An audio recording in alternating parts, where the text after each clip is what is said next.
I think we got a heck of a shot of winning. We can beat anybody in the world, and I think we're going to win next Sunday. David Wells has pitched a perfect game.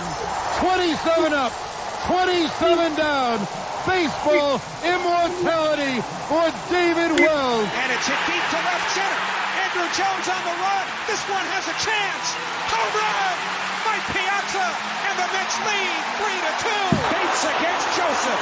Bates in on goal. Metho! Defend Metho! And the Rangers have one more helmet time, baby! This is the Cross Island Sports Network, where iconic moments get iconic coverage. You are listening to the Cross Island Podcast. Action! Hosted by Lyle and Errol Marks. Welcome to a new show of the Cross Island Podcast.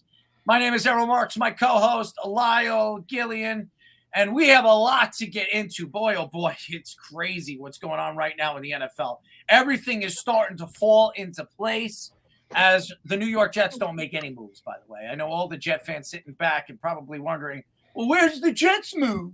When are they going to make the big move? Well, they haven't. They signed Greg the Leg for a 2-year, $8 million contract, and there has been nothing else of the New York Jets that has been landing in the spots that the Jet fans are going to be looking to be excited about. But Bryce Huff finds a new home, and we will get into that and a lot more. We'll get into, obviously, the NHL trade deadline as it has passed. The Islanders make no moves. The Rangers make a few moves. And has helped the team out as the Rangers continue to win, and so do the Islanders. We will get into the combine, the NFL, and the trade, the free agency. I almost said trade market, but it's kind of a trade market as the Giants make a trade too. But we will get into free agency for the NFL as it's going to be opening up in the next couple of days. It seems like everything's starting to fall into place. How are you, Lyle? I'm doing good. I'm a little bit under the weather, but as they say, the show must go on. The show must go on, but the show must go on, and I must be tired. But yeah, we have a great show lined up, and I want to get into the NFL, obviously free agency market, because there's a lot of things falling into place right now with the NFL, and a lot of craziness going on. Everything's starting to fall, and like I said, the Jets have not done anything really so far. And a free agency market hasn't even opened up yet.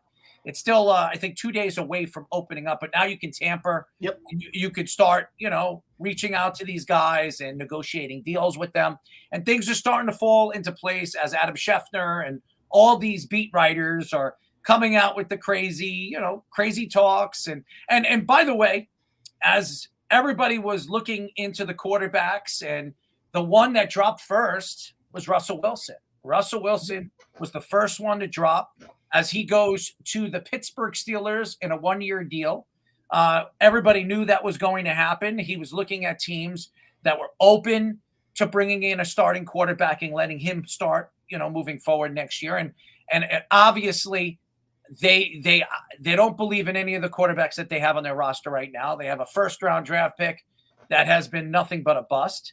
So they bring in Russell Wilson for a year. You see how it works. Tomlin's there for at least another year. He didn't sign an extension. So this could be a make-or-break year for Tomlin. If Tomlin does not get this team into the playoffs, which he did last year, and he's been very consistent as he's had winning seasons, I think, if I'm not mistaken, over 10 years in a row. So this guy's been a winning coach. And I think what Mike Tomlin needs to do is he needs to find himself a quarterback that's going to get him over the hump.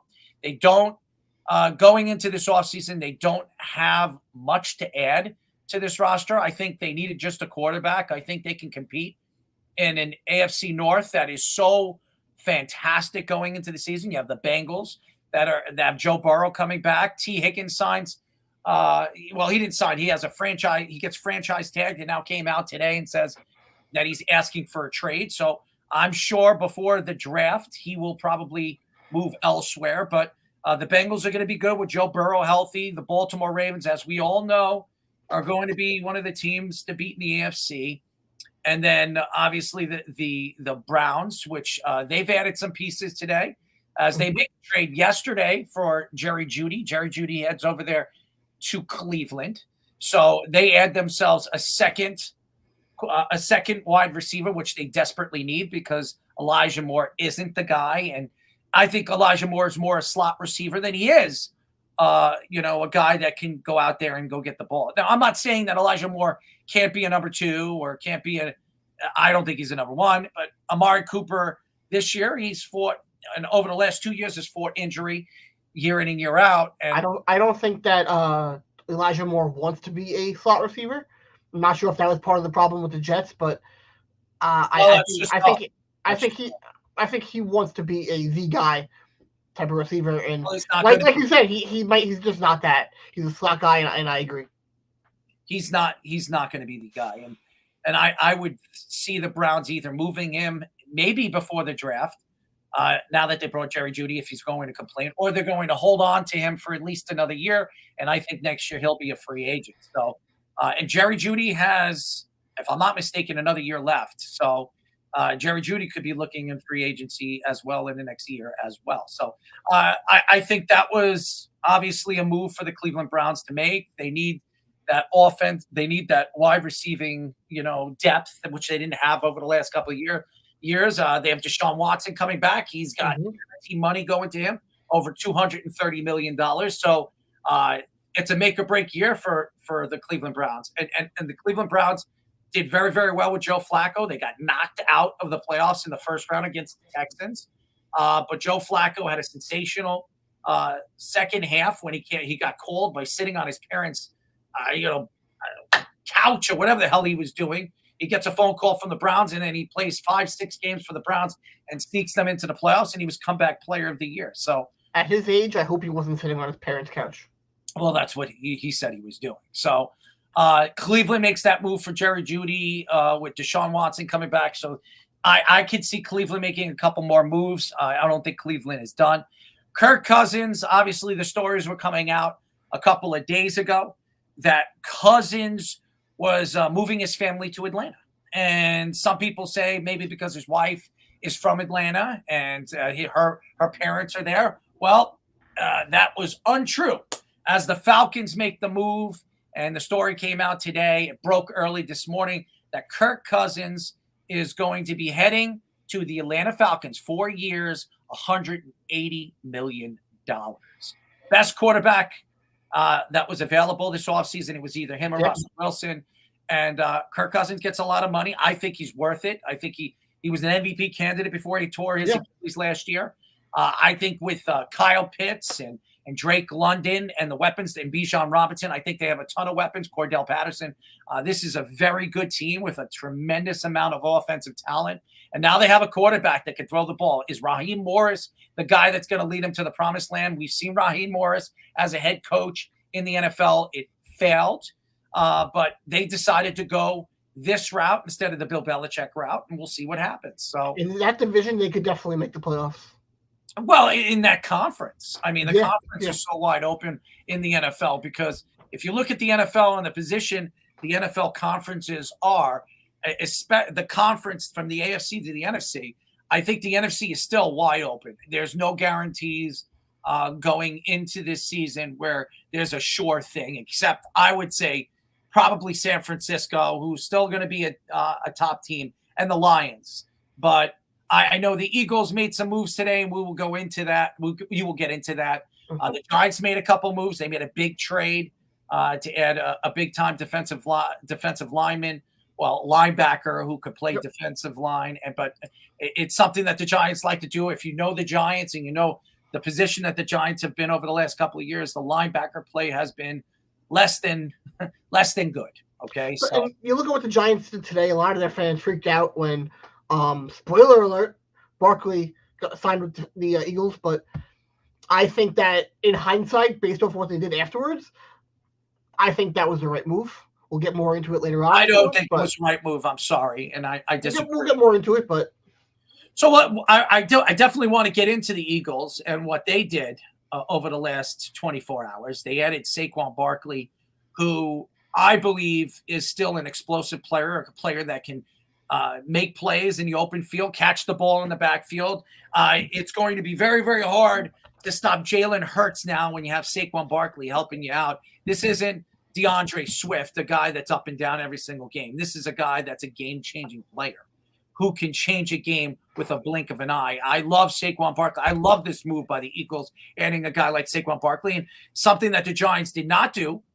They gave him a 3-year deal worth about $37.75 million, includes a $26 million full guarantee signing bonus. So, and he can earn up to 46.75 with incentives. So this is the deal that Saquon wanted. The Giants would not be willing to give it to him. And I think this was a fantastic move. I really do. Bravo for the Philadelphia Eagles. And I'm going to tell you this, Giant fans are not happy about this. You can't be happy about this in the same division where you're going to have to see Saquon Barkley twice a year, back-to-back weeks. Now, I don't disagree with what you just said at all.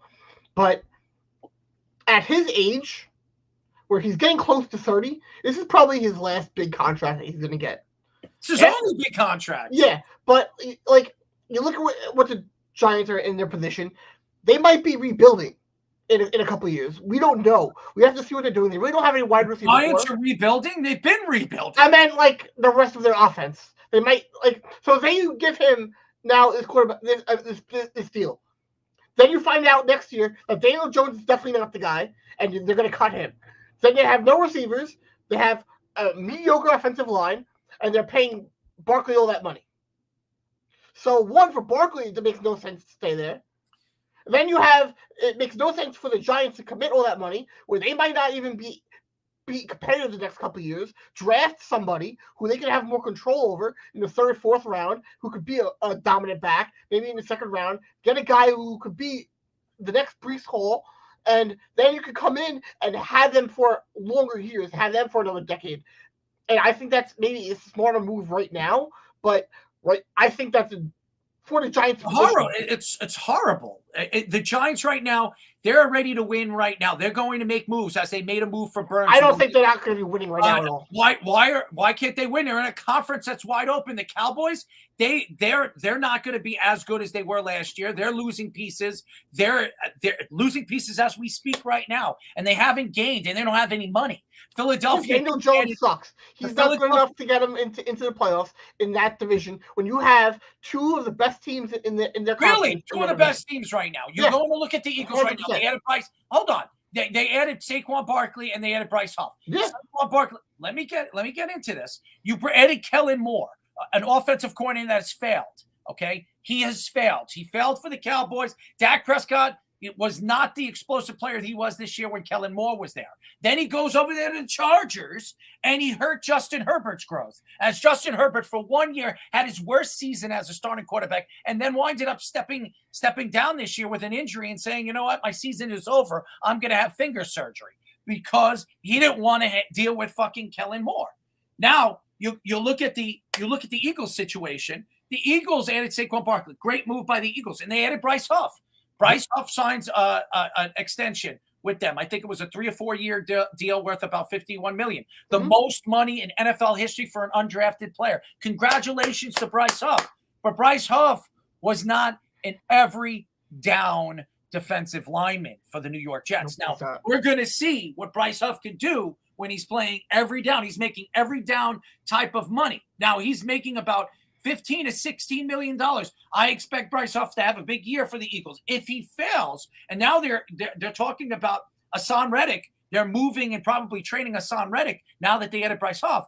They're not going to get much back for somebody like Reddick, because when you look at the position right now where the Eagles are, they know, every team knows that they're trying to move Hassan Reddick. So they're not going to get a lot back for him. If they're lucky, they get a third or fourth round draft pick for him. And Bryce Huff, again, is not an every down defensive lineman. I want to see if he can do that with the Eagles, but the sensational move that they made was Saquon Barkley. And I think Saquon Barkley can change the team. That doesn't mean with Kellen Moore as the offensive coordinator, it's going to work over there. And as far as the Cowboys are concerned, what have they done so far besides lose players? They have done nothing. They have no wide receiver. They lost Tony Pollard. He goes. That was a big loss for them. I will agree. Well, you know what? Coming off last year, which is really the only thing we could base it off of, anything going on to next year is really just a prediction. Based off of last year, it's mostly the same team. They're going to be one of the best teams. They'll be a playoff team. So that's one of the 3 spots for the wild card the Giants are going to miss out on. The Giants are not a playoff team. Daniel Jones, I am still not sold on. I don't think he's a good quarterback. They paid him franchise quarterback money, but he's not a franchise quarterback. How do you know if they don't have any wide receivers to throw to? They have nobody. They have none. They have nobody. Great quarterbacks can make mediocre receivers good. Who's mediocre? Give me a mediocre wide receiver that's on that team right now. They have a few guys like Slayton? I would say he's mediocre. He's not mediocre. The guy's a fortune on any other team. He's a fortune on any team. Who else? Who do they have? They really don't have much of anybody. Robinson, who they drafted in a second round 2 years ago. When he is on the field, if he could stay healthy, yeah, he's decent. But the guy can't stay healthy. He's been in the league for 2 years. The man can't stay healthy. So give me another one. But he's supposed to be a guy. He's supposed to be a guy who can use his legs to make plays. But what has he done in 2 years? He's done nothing. I'm talking about Daniel Jones. I'm talking about Daniel Jones. He's a guy who's supposed to be able to use his legs. And he does. When he's healthy, he uses But they're still not good. Still not good. They had 1 good year with him. One good year, and he got $40 million a year because of it. And by the way, he had a healthy Saquon Barkley. He's not a good overpaid quarterback. That's what I disagree. I disagree. Absolutely not. He's horrible. I disagree. I think that you can win with Daniel Jones if you put weapons around him. They have not done that. You're going to blame that on Daniel Jones?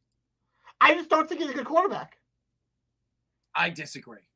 I think the best move for the New York Giants is to continue the rebuild, dismantle their offense. It's not going to be that very hard to do because you don't have anything there really. Then you can just draft a quarterback this year. They have a top pick. Draft one of the good quarterbacks up there and build around them. Let them sit 1 year and build something. Build what? You have Dable there for at least maybe another year. They could move on from Dable in the offseason. Joe Shane should be gone after this year. There is no. I think he's a good coach to have, though. I think he's a coach to have. Dude, he ran out. Look what he did. Look what he did with He's running 5 coaches on this roster. But look what he did with Allen. He knows how to build a quarterback. You draft a young quarterback and you deal with him. And I think he'll do a great job. Look what he did with Tommy DeVito. He turned him into Tommy DeVito sucked. Tommy DeVito to win games was with overrated, and the only reason why he got a chance to win games with him because there was nobody else on that roster. After Tyrod falls he was able to win games with Tommy DeVito and make him into being capable to win a football game. All right, let's go into. I'm going to give him a lot of credit for that. Let's go into the Giants. They had a signing today. Early today, they signed Houston Texans running back Devin Singletary, 3 years, $16.5 million, worth of up to $19.5 million, as Adam Schefter obviously posted early this morning. Do I like this move? He's not Saquon Barkley. Okay. He's not even close. He had a good season with the Texans last year. No question that he did. But we saw him in Buffalo. He's not a game-changing player. And losing Saquon Barkley, a game-changing running back that can catch the ball in the backfield and do all that stuff. Singletary is more of a north-south type of guy, not an east-west guy. And I'm looking at the Giants right now. Obviously they took him because he was a pay cut from what Saquon Barkley. But if you look at what Saquon Barkley got from the Eagles, Saquon only got what? $15 more million? Maybe? Yeah, he got about 15 something a year, I believe. Saquon deserves every single penny for what he's done. But that's not the only move that they made today. The Giants also signed some offensive line help, which they absolutely needed. They signed John Runyon Jr., who got a $30 million contract. And this was a good move. And now, is John Runyon a game-changing offensive lineman? No, not at all. No, he's not. But he's a good, solid guy who can come in there and be reliable. Is he? Yeah. Is he a good, solid guy? Last couple of years, he's only allowed, I think last year he only allowed two sacks. And before that, I've been about the same number. I look at that as being reliable. Maybe overpaid for him a little bit, but that's going to happen in free agency.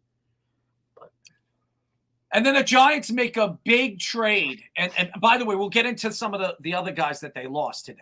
They lose McKinney. He goes to the Green Bay Packers. Very interesting move by the New York Giants.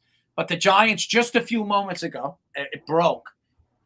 The Giants trade for Brian Burns, linebacker from the Carolina Panthers. There were stories coming out that he wanted to be traded, that he requested to be traded if they were not going to sign him to a long-term deal, and he gets traded. The Giants land the linebacker they desperately needed. He's one of the better linebackers in the league, top 5 linebacker in the league. Got a lot of money. The Giants give up, and I will get into that right now, the trade. The Carolina Panthers receive a second-round draft pick and a 5th-round draft pick from the Giants. The Giants had 2 second-round draft picks as they made a trade for Leonard Williams to Seattle. They trade the number 39 and 141 overall picks to Carolina to add a great player in Burns. But here's the problem, and this is what's going to hurt the Giants. They signed Brian Burns, to a $150 million contract, 5 years, $87.5 million guaranteed. That's a lot of money. It's a lot of money to invest into a linebacker. Now you're going Now, obviously, Daniel Jones could be gone. They bring in a rookie quarterback in this coming draft. Now, we'll get into the Giants and what they could do in the draft.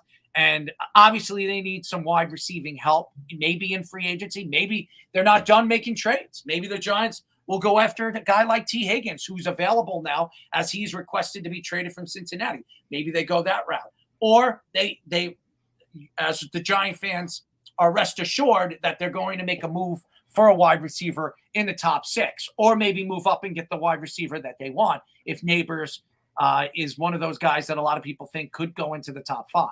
So the thing about Brian Burns, and what stands out about Brian Burns is, and the Giants, if you know anything about the Giants and all the fans that are listening to the show, the Giants built and structured their teams when they won those Super Bowls around top-end linebackers. Yep. You go back and you look at what they did, obviously Lawrence Taylor being one of them, and the way they built their team around Lawrence. And before that, they've always had top-end linebackers. Even the time that the Giants won the Super Bowl in 2007 and 2011, they built around the defensive line with guys like Justin Tuck and Michael Strahan and O.C. Umenyior. They built their defense and their structure, their defense around great pass rushing, top end defensive players. Adding a Brian Burns absolutely structures them and puts them in a good position, because are you going to trust that Thibodeau is going to give them what they had last year from him? And by the way, Thibodeau, if you look at what he has done over his first 2 years in the NFL, last year he had a breakout season, but he did it against crappy teams. If you look at the sacks that he had and in the games that he had 3.5 sacks or 3 sacks against the Jets. The Jets' offensive line when they played the Giants in week 6 or week 7 was depleted. And we don't know if Thibodeau is going to be a good pass rusher moving forward. But we know Brian Burns is a good pass rusher, a good run-stopping linebacker, a guy that can get at you. He's a leader. He's that type of player.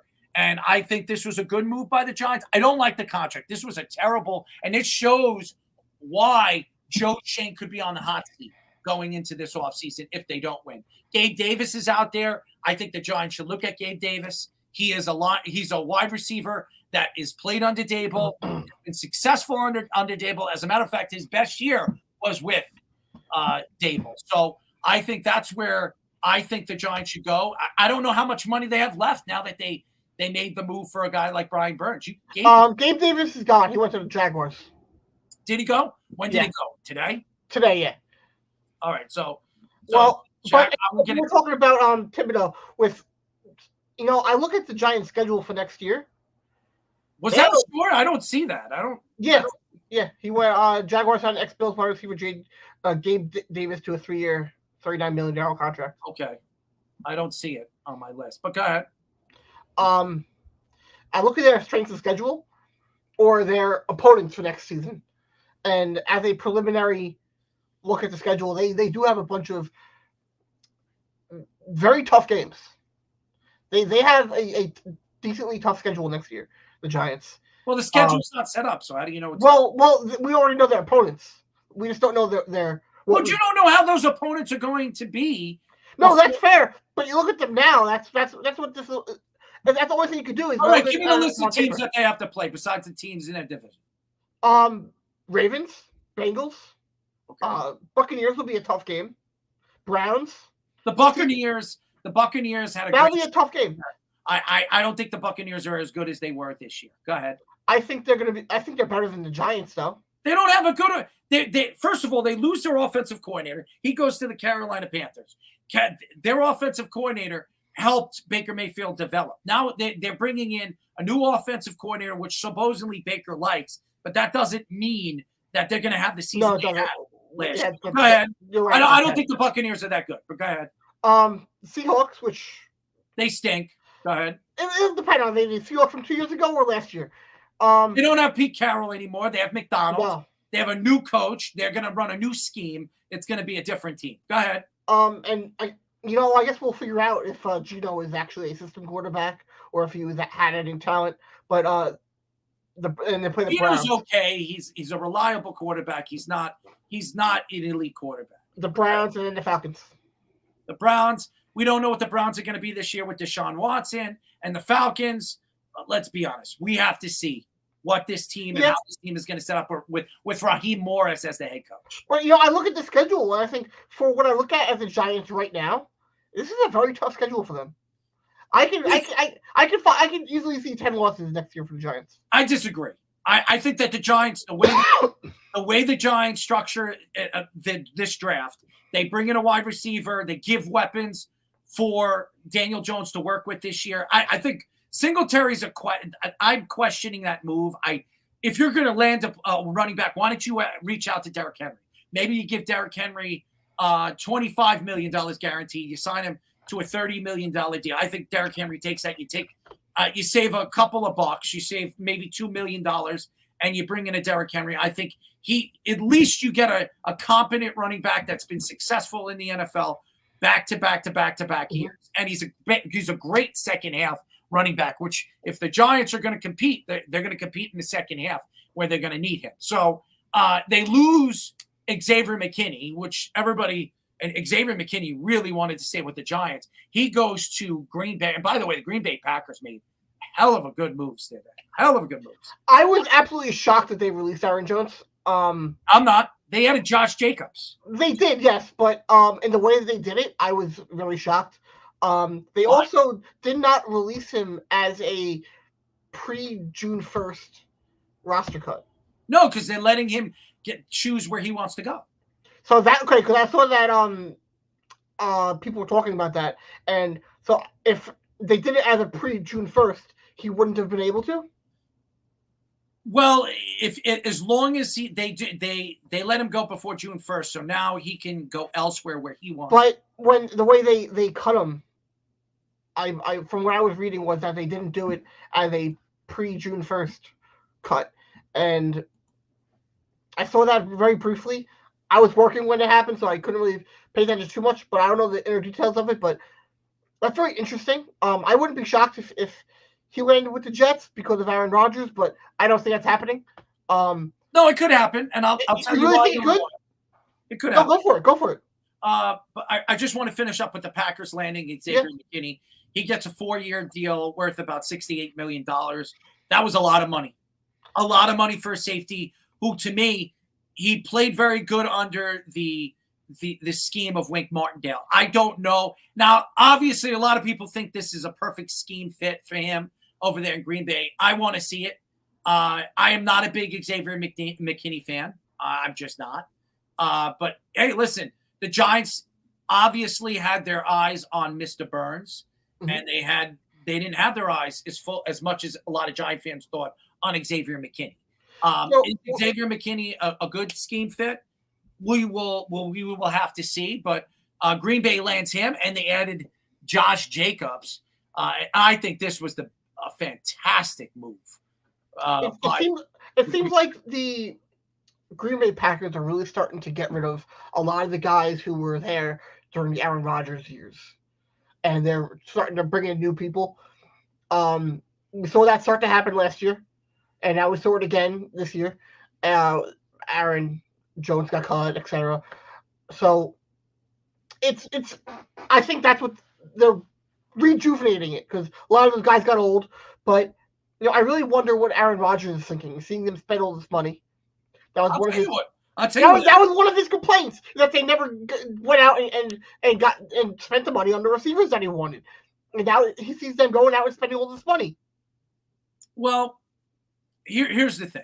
And first of all, he's thinking, he was on the Pat McAfee show where he came out and said it the other day that he wants to play another 4 years. He believes that he has another 4 years left in those legs. He's going to be 40 years old before the season starts. He is healthy. They say he's put on some mass. He's put on some muscle. The Jets are going to have to add some veteran offensive linemen and maybe draft an offensive lineman early in the first round. They don't have a second-round draft pick. Do the Jets trade down and add a second-round draft pick to that list of picks that they have?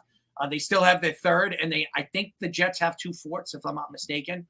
But Michael Pittman, by the way, I just want to finish this. Michael Pittman goes to still stays with the Colts, signs a 3-year, $71.5 million. He's a guy that a lot of people were interested in if he became available. The Colts hold on to their star wide receiver. The Packers add Josh Jacobs. He signs a 4-year, $48 million contract. Josh Jacobs was the best running back, I think, available in this class. Even better than Saquon Barkley. He's the youngest. He's 26, 25, going to be 26 this year. I think he's got a ton left in the tank. I think in that scheme, he's gonna be fantastic. He's a better Aaron Jones. He can catch the ball in the backfield like Aaron. He could do so many different things. He's explosive. I love this move. I'm going to tell you right now, so far, the Green Bay Packers made 2 great moves as far as scheme and scheme fit. Now, I'm not a McKinney fan, but a lot of people love this move. We'll see how he fits in the scheme. Josh Jacobs was a fantastic move. Also, the Eagles. I love what the Eagles did with Bryce Huff. I love what he did with Saquon. If Bryce Huff could be an every down pass rusher, if he becomes an every down pass rusher, obviously they got themselves I think a Pro Bowl, All-Pro type of player. And Kirk Cousins' move was a big time. But getting back to the Jets, Aaron Jones makes a lot of sense to the Jets. Aaron Jones made his money off that deal. He was making $14.5 million. The Jets could bring him in as a veterans minimum type of player where he can make $5 to $7 million like they did with Dalvin Cook. Now, Dalvin Cook did not work out for them last year. They need that other back that's going to help and take pressure off of Breece Hall. Obviously, he's very close with Aaron Rodgers. There's a bunch of Packers on the Jets right now. Scantling could be a Jet in the next couple of days as well, I've been hearing. He's very close with Aaron Rodgers. That Jets could bring him in as another wide receiver. I think it makes a lot of sense. I think the Jets need that other back. Now, I do like the kid that they brought in and they drafted last year from Pitt, Iggy. I think he's going to be a good player. He's going to be very good. But I think it's going to take Iggy a little bit longer to develop. I think the Jets might need to sit him again or let him be a third back type of player. Let him learn the offense this coming season. I think an Aaron Jones would be a good fit for the Jets. I expect the Jets to add offensive line help. Obviously, Bakhtiari will be available, as we heard the Packers today released him. I saw that the Jets didn't make contact with him. Of course, and the Jets are going to bring him in. He's a big Aaron Rodgers fan and big Aaron Rodgers supporter. So I could see the Jets bringing him in as a player of maybe $500,000, $600,000 a guy. But he can't stay healthy. What happened? You think that's an upgrade? 100%. If he can stay healthy, 100% an upgrade on that at the left tackle position. Are you going to trust in the big ticket again this year? Obviously, there are a couple teams interested in him. He's not coming back. Becton will be gone. They're probably going to move Elijah Vera Tucker to that tackle position, and I believe they're going to draft the right tackle from Oregon State. So I think they're going to solidify that right side, and with that right side with Elijah Vera Tucker and the kid, I think on the left side, now that they're going to be looking probably for a right guard in free agency, there are a couple of guys. Hunt goes to Carolina. That was a woof of a contract. Woof. Well, I don't know about that. That was a big contract. I think he's a good player. I think he's a good tackle. Now, I think he is too, but like it was an average annual value of $20 million and guaranteed $68 million. Mm-hmm. That's a lot of money. He's a tackle. He's the best young tackle available on that board. I agree, but I don't know. Like I wanted him, but then you saw how much money he got. The Jets don't have the money. Well, yeah, that's when I saw the contract. I was like, oh, I'm good, but like that's a big contract. Here's a move that I didn't understand, and I love Austin Eckler. Austin Eckler to the Commanders. The Commanders they had two good running backs. Obviously, one of their running backs was one of the better running backs in the league this year when he was 100% healthy. The other one kind of fell off under, obviously, Eric Bieniemy. But you had Eckler. Eckler's an explosive guy. He's a shell of what he was. Brian Robinson is fantastic. Antonio Gibson, obviously, they're going to let walk. He's a guy. Antonio Gibson was a guy that I thought the Giants should look at. He is not going to be pricey. You could have given Antonio Gibson a $2-3 million contract a year. I think he's better than Singletary. I do, in the right scheme. And I think he would have been a perfect fit. He's played in the NFC East. He understands how to play in the NFC East against those defenses. I don't understand this move. Like, I like Austin Eckler, but I didn't understand this move with the Commanders. Jeff is saying that Gibson signed in the NFL in New England. Did he? Oh, so he went to New England. Yeah, that's what Jeff is saying. Oh, that's a great move by New England. I like Antonio Gibson. He was on my fantasy team back-to-back years. I don't know what Bieniemy was doing with him this year, but that's a great move by New England, adding a guy like Antonio Gibson. I think he's a good running back. And New England always has 3 to 4 running backs that they're going to use. They have. Well, go ahead. There you go. Go ahead. What do you say? Now, we look at the changes that were made in the AFC East right now. Okay, You have Bills. They're kind of like staying exactly where they were in my mind.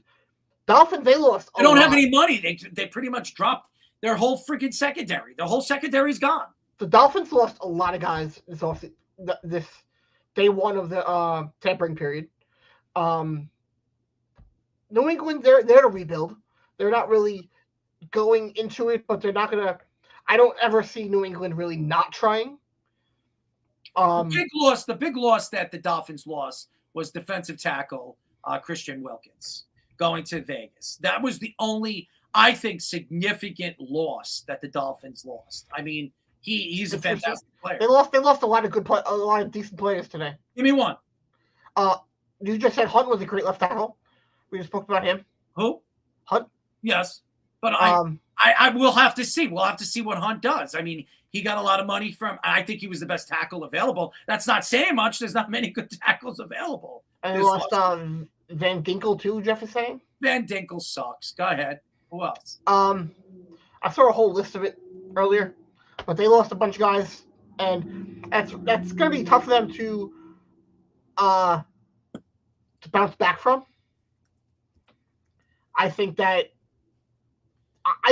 now the New York Jets have passed them in a early projection for second place in the AFC East. No. Jeff made, he obviously said Van Ginkel. Van Ginkel was another guy that got hurt at the end of the season. He did have a breakout year last year. He had 6 sacks last year. For a linebacker, that's not bad. I mean, obviously, but I don't think Andrew Van Ginkel is a guy where you're going to sit here and say, "Oh my God, we lost Andrew Van Ginkel." I mean, the big loss that they had obviously was the Wilkins move. I thought that hurt. That's definitely going to hurt the Dolphins. What is he saying right there? What is he? He's going Van Ginkel. Learn their names. Van Ginkel. That's what I said, Van Ginkel. Anyways, Andrew Van Ginkel. But you're the one who said Dinkel. I said Van Ginkel. No, I didn't. I said Van Ginkel. I thought you said Van Dinkel. But Andrew Van Ginkel. So I I didn't think that was a big loss for the Dolphins. The Dolphins lost this year. The reason why the Dolphins had problems at the end of the season is they lost a lot of defensive guys get injury. And that was a problem. I think that was a problem throughout the year. Before the season, they lost a bunch of guys on the defense, and then going up towards the end, they lost a bunch of guys on defense again. I think obviously this is not going to all go through until I think Thursday when free agency opens up. And once it opens up, I think in the next 24 to 48 hours, there are going to be a lot of other players that are going to drop and they're going to fall into place with a lot of these different teams. But I think that obviously what we're seeing right now is the power, different ends of power in different conferences and divisions that we're seeing. Now, that doesn't mean that all of these moves are going to work. Like, for instance, I mean, you look at the Giants right now. Now, you say, well, the Giants need wide receiving help. They have Waller coming back. He's probably coming back for another year for the New York Giants. They need wide receiving help. Now, the Giants now giving a guy like Brian Burns that kind of money. Are they going to have enough to bring in a free agent or a trade to bring in a veteran wide receiver? And they're not going to be able to go into the season this year with just the kid that they're going to draft.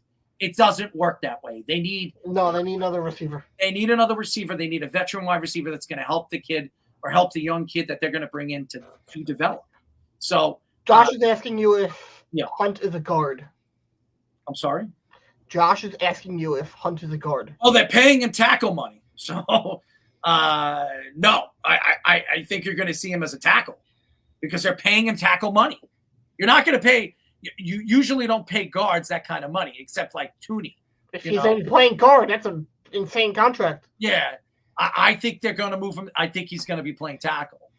So, I mean, look at Tooney. Tooney's the only one that I could say who obviously plays for Kansas City, came from the Patriots. He's the only one that obviously I would pay that kind of money to playing the guard position because he's a game-changing guard. Mm-hmm. I don't think Hunt's that type of guy. I think Hunt was the best offensive lineman available at his age. You know what I mean? But I think obviously Carolina's going to move him to the tackle position, and they're going to see how he fits at the tackle position. He did play tackle, I think, in college. So I think that I think he's the type of guy that, if you take a chance with and you decide to move forward in that, obviously Carolina decided to take a chance and move forward with that move. And again, Carolina is still trying. They're reaching. They're going to reach. They're going to have to overpay players because nobody's going to want to go and play in Carolina. Yeah, that's a very big possibility of what that contract was. Yeah, and I agree. Tony Pollard goes to Tennessee.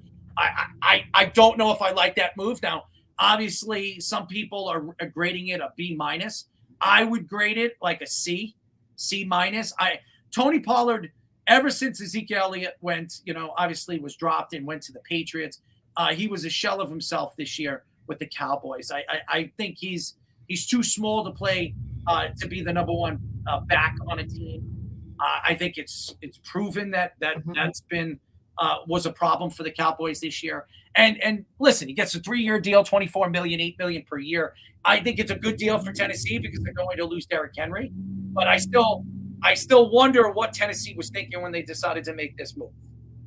DeAndre Swift signing with the Chicago Bears and obviously Bayard going over there. The safety, strong safety out from the Eagles who played for Tennessee, All-Pro player. He goes to Chicago. I love that move. I love DeAndre Swift going over there to Chicago. I think that's a good move for them. I do. If DeAndre Swift is not an every game back. I mean, every down back. He's not. He's not an every down back. Now, they're going to use him as an every down back because their running game last year was putrid. It was horrible. It was a horrible running game last year. So I want to see what the Bears are going to do with DeAndre Swift, how they're going to use him. And listen, I don't think Eberflus is a good coach. I was very surprised they decided to go that route because if they fired Eberflus, I think Jim Harbaugh goes to Chicago. That's where I think he goes because it would have made a lot of sense because then he gets the quarterback that he wants and he can develop the quarterback that he liked. Now, Justin Herbert obviously is a good consolation prize, but I do believe that's where he could have went. So, go ahead. Do you think that right now it looks like the Bears are going to be keeping Josh Fields? I'm sorry? You think right now Justin Fields? Justin Fields. No, I don't think they keep it. I still think they do. No. How come? You think they're going to draft Caleb Williams? I think they're drafting Caleb Williams, or they're trading Caleb Williams, and they're still going to draft a quarterback one way or another. If they're going to be trading that pick, they should do it before the draft and get a big haul. Washington is probably willing to jump one spot. They fall to 2, and they still get May. And some people think he's the best quarterback-ready guy coming out of this year's draft. So you could still get May. And you moving from 2 to 1, you're probably going to have to give up another first. So, I think that they're going to end up keeping him. I just don't see. I think they would have traded him already. No, I don't think so. I think they're going to wait until the draft. They're going to wait to see how much they can get and who's going to move up to try to get to that first pick. If they can get a slew of first-round draft picks from a team, they'll keep Justin Fields because obviously the wide receivers love him and obviously think that they can win with him. But if they feel like Washington's giving them the best deal and Washington is only going up one spot, they still can get a quarterback that they think would fit in this offense and fit that style of offense that they want to run, they'll trade Justin Fields. They'll still get a second and a third for him, and they could build on that. So let's I want to talk more about the problem child of New York sports, the New York Jets. Mm-hmm.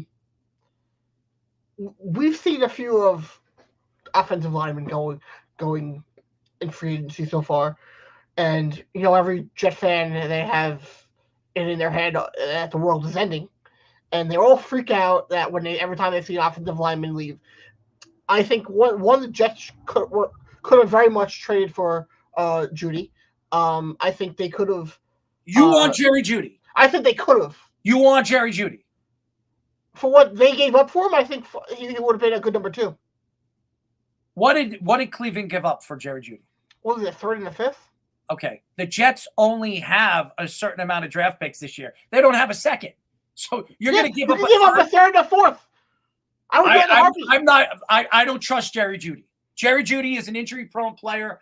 I don't care what PFF says that he was one of the most open wide receivers this year. I don't care. I'm not trusting Jerry Jeudy. I'm sorry. I think that he is a massively big upgrade over anybody that's available that's not T. Higgins.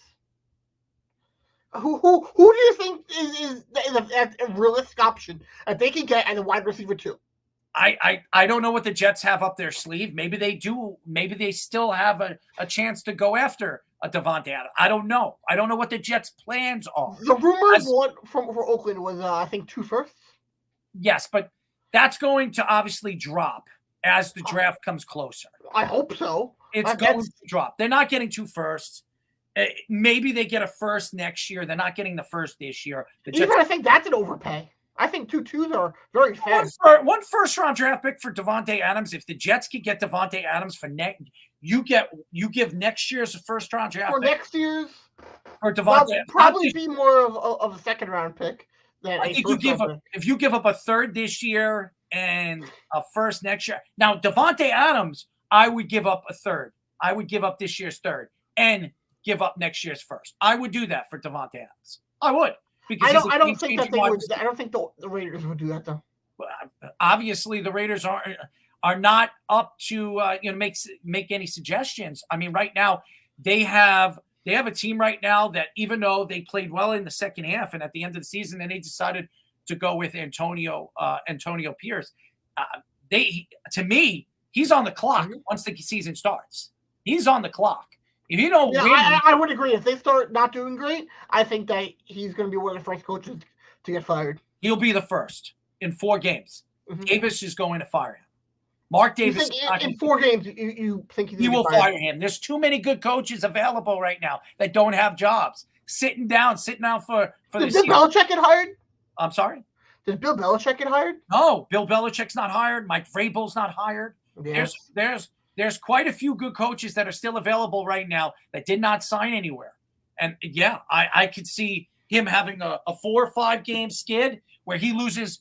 He's like 0-4, 1-5 or something of that magnitude. Mm-hmm. Absolutely, he's going to get fired. Absolutely. Yeah, I would agree.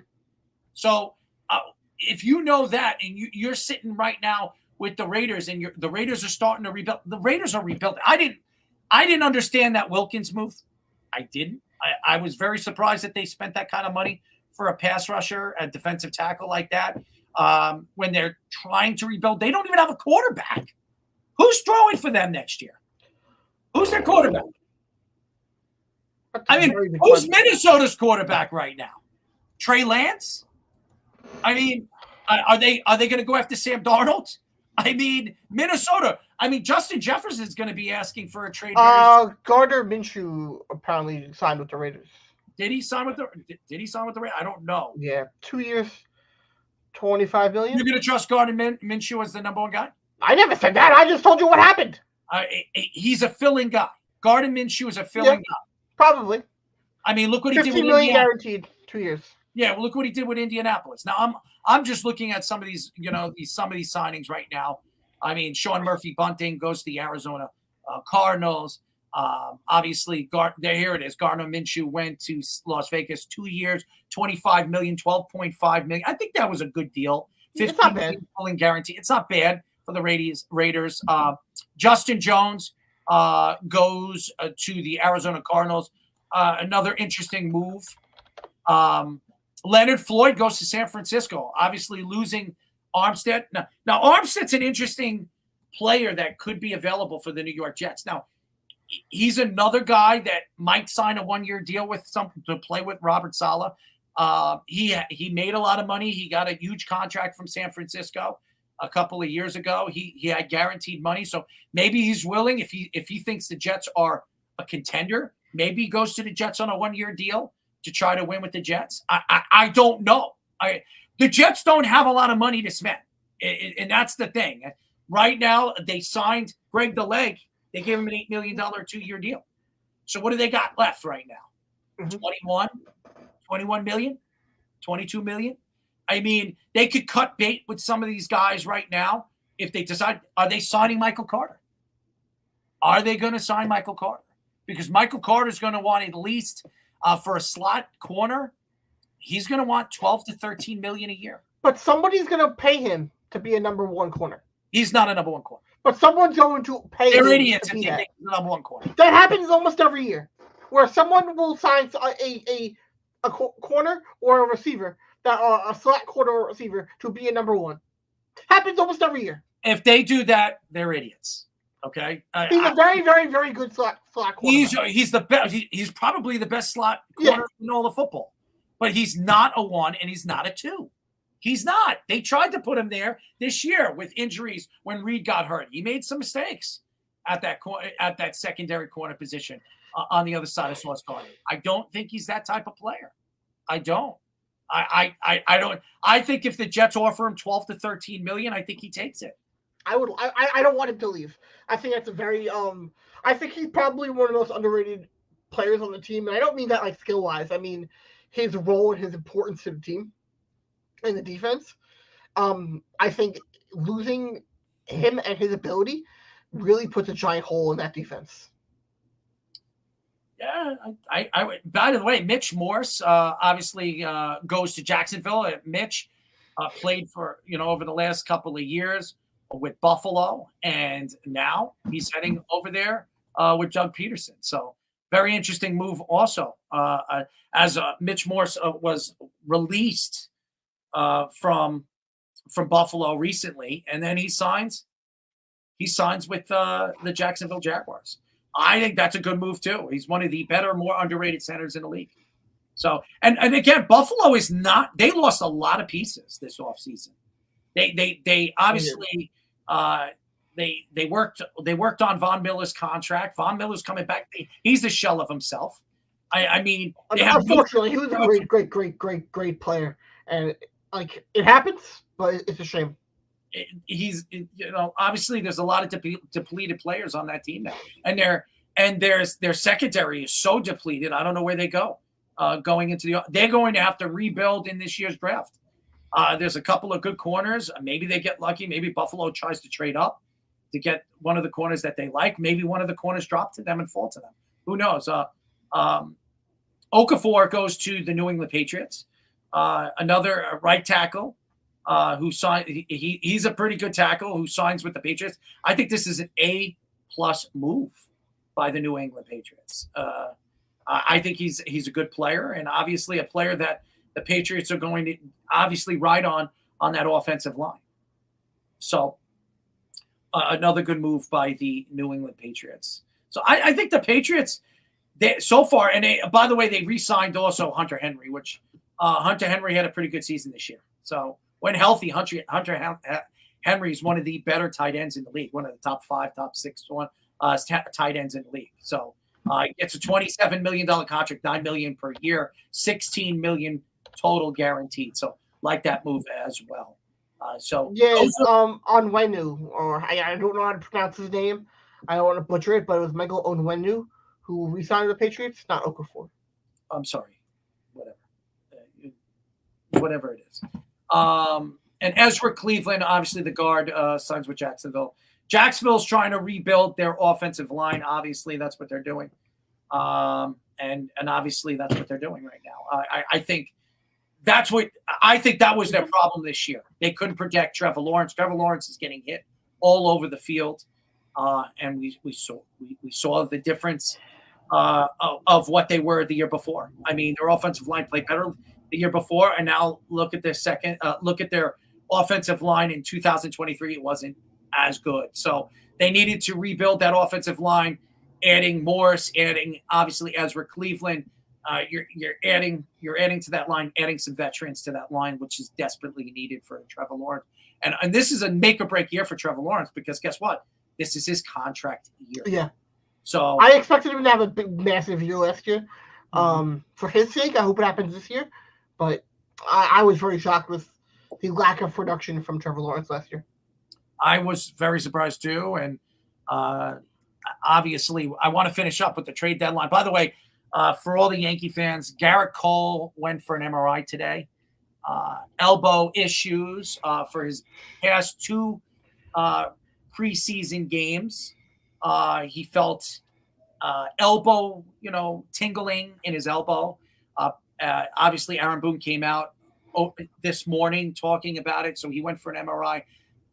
That is not good news for the New York Yankees. No.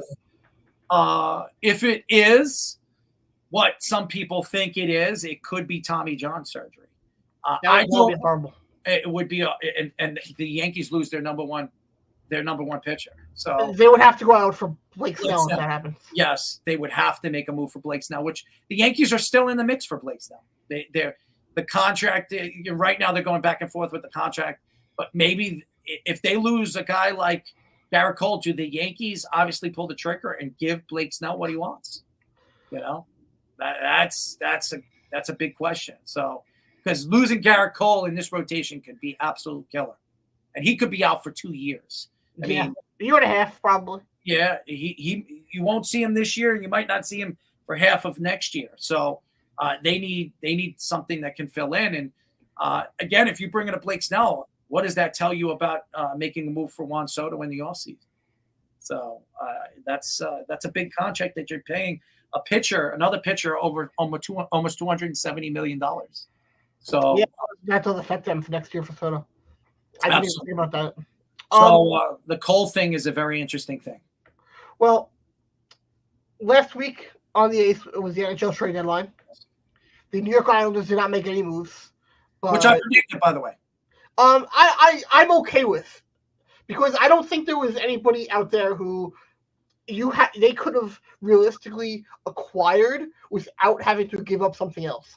And I think at this point in the season, it's better to not have a trade that leaves you even than have a trade just for the sake of trading. I would have preferred they stood pat than having to trade one piece to get another guy in the same position, stay where they were, have them have to get chemistry. I just don't think a parallel move is really the right move at the deadline for that team. I think what they needed to do is they need to add on top of what they have, not add laterally. And that's what this would have been if they made a move at the deadline. So I think it's the right move for right now.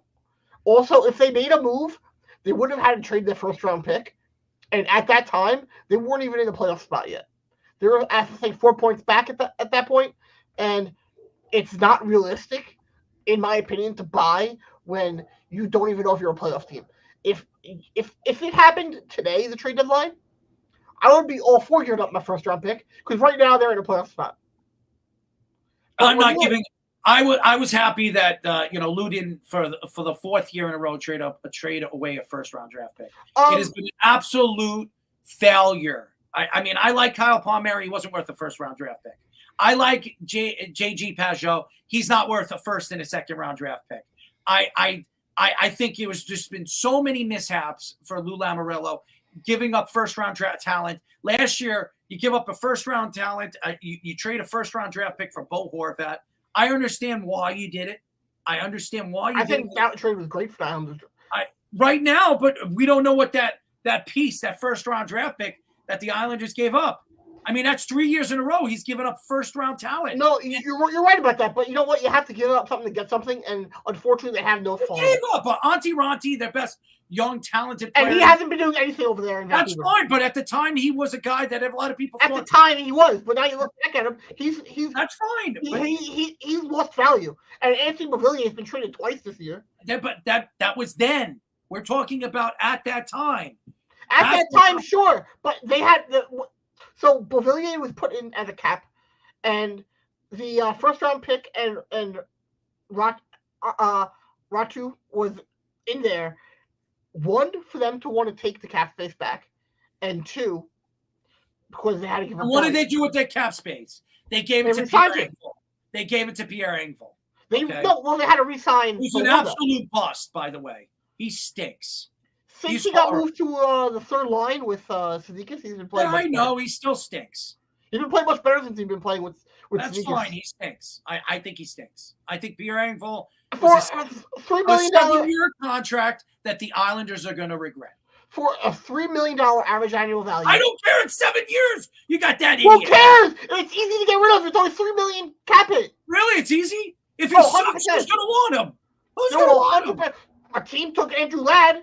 Oh, God. Andrew Ladd because the Islanders gave up picks. Yes, that's how that works. Someone will take him. I'm not get rid of him. Listen, you're giving Pierre Engvall a 7-year, $3 million a year because you think he's a player that you can build with. He's not. He stinks. No, they gave him a 7-year contract. Andrew Ladd was a good player when he was in Chicago. They gave him a 7-year contract for one reason only, and that was so then he could have a lower cap hit. That is why they did that.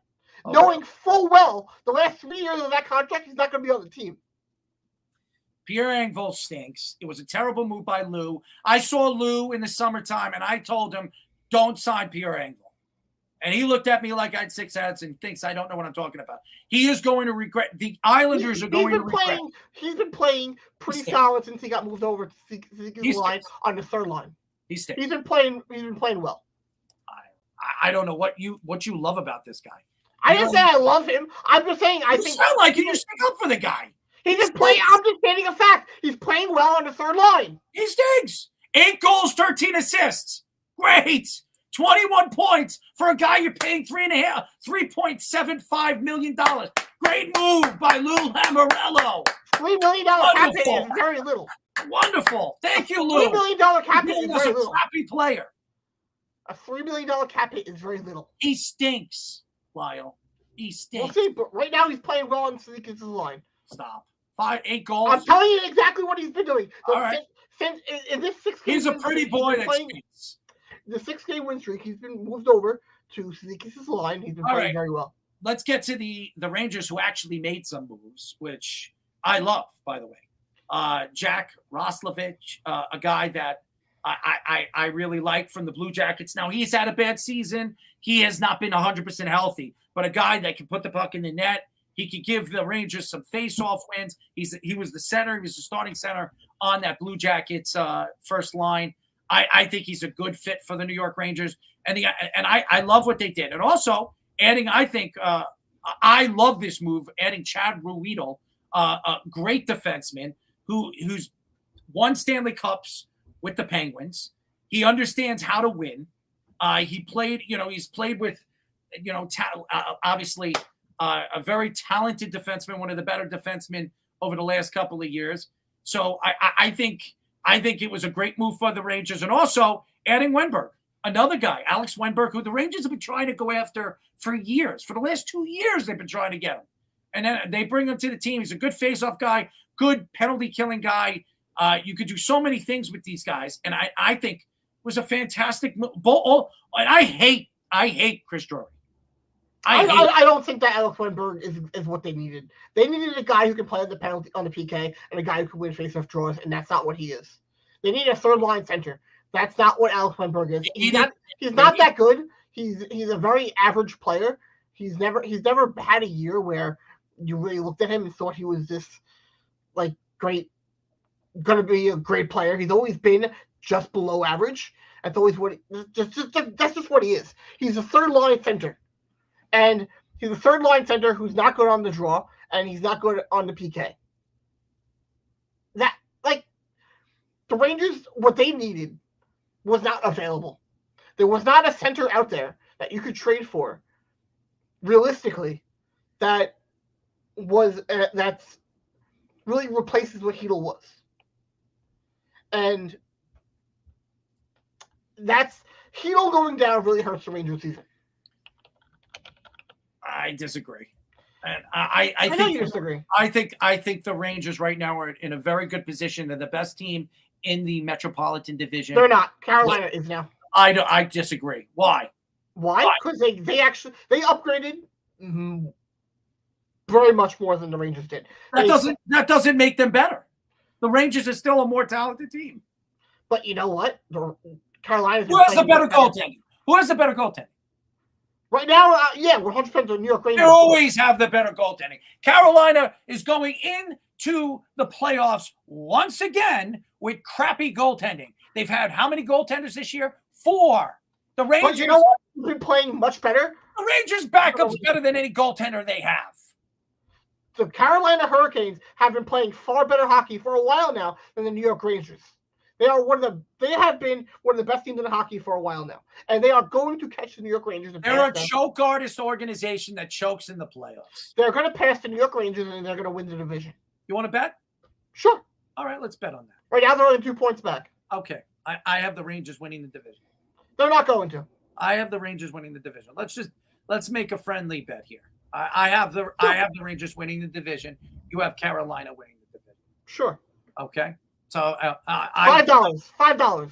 You want a $5? Let's buy a Wendy's meal. Okay. Hey.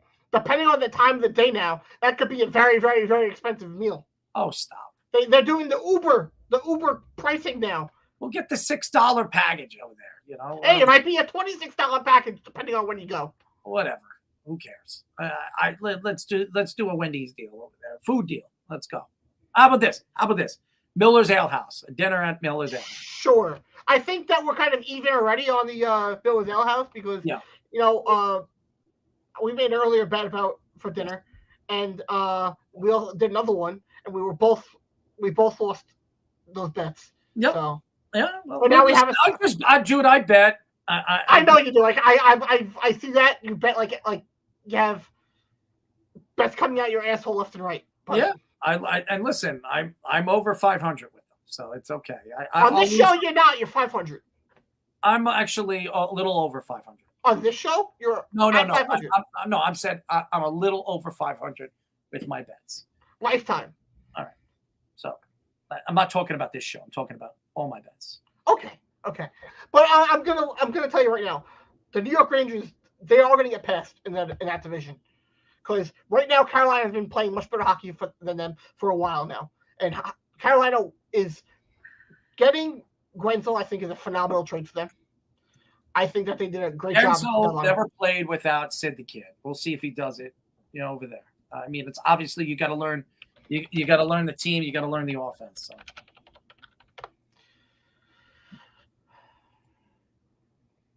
Okay, well, I'm gonna bring up every single move they made.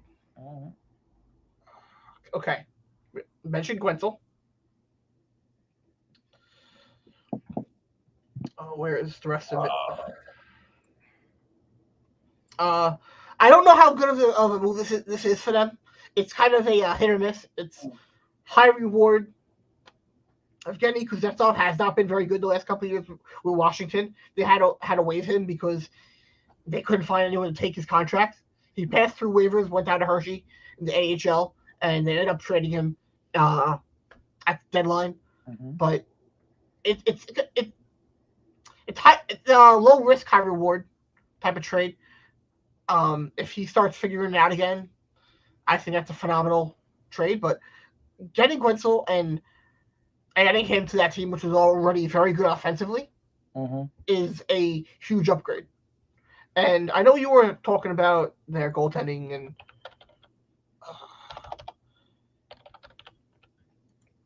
their goaltending has been. I don't know what you're looking at. They have some of the worst goaltenders in the NHL. I can't pronounce his name for anything. That's everybody in the NHL.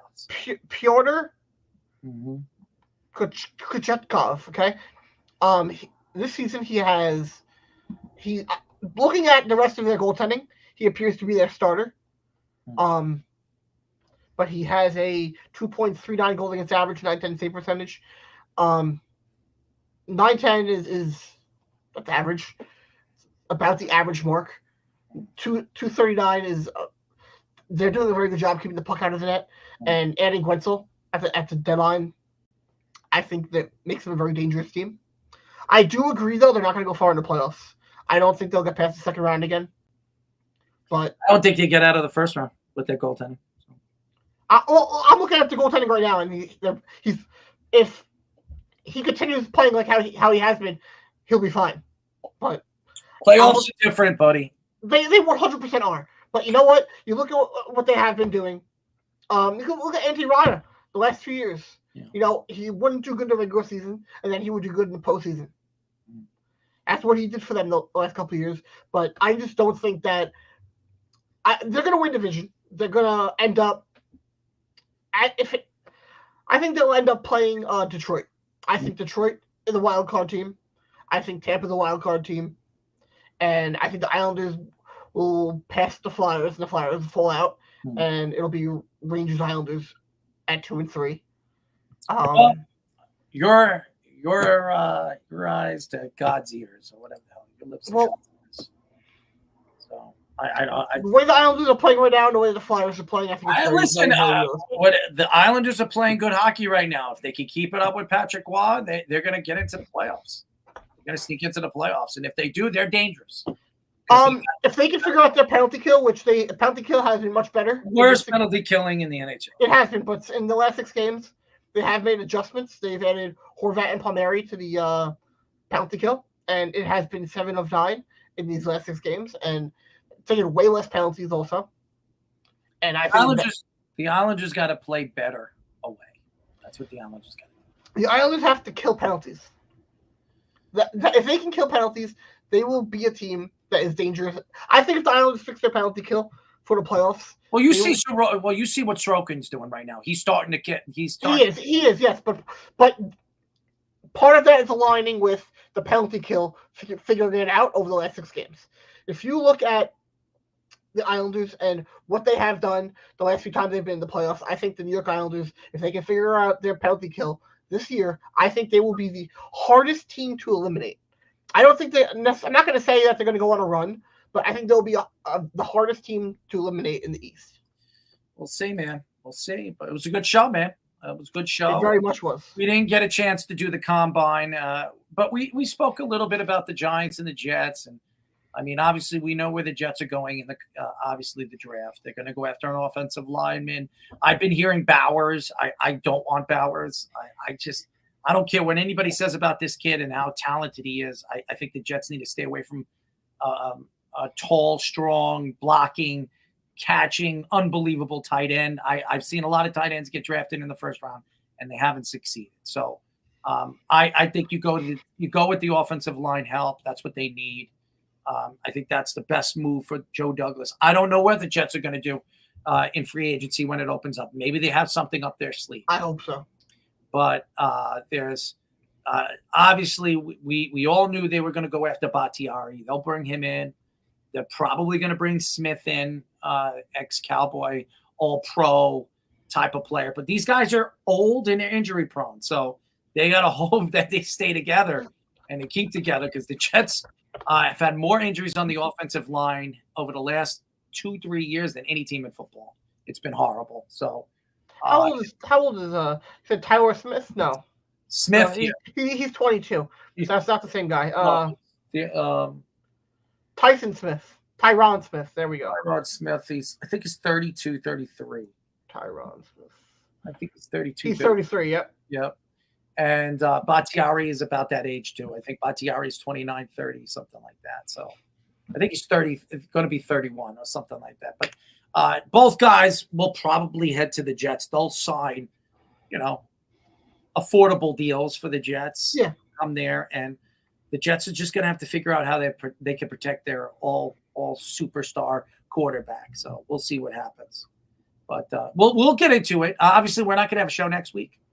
We'll figure that out. That'll be a game time decision. Okay. I'm having a medical procedure done, and depending on how everything goes, we will keep everyone updated. All right, man. Shout out to everybody. Hope everybody had a great time listening to this show. We will be back maybe next week, but nevertheless, Lyle's working on some guests, and I'm always working the phones. Listen to the Sports Loudmouth on Wednesday. I'll be doing Wednesday and Thursday. Wednesday with Sean Smith, Thursday with me, just me and Speedy Petey. We have some great guests coming up this week, so definitely stay tuned. And if you want a good laugh, make sure you watch Friday's Game On. You will laugh your ass off. Yeah. Well. So. Yeah, and as Josh takes a dump on live. Anyways, thank you to all the fans out there. We'll be back very soon. Good night, everyone.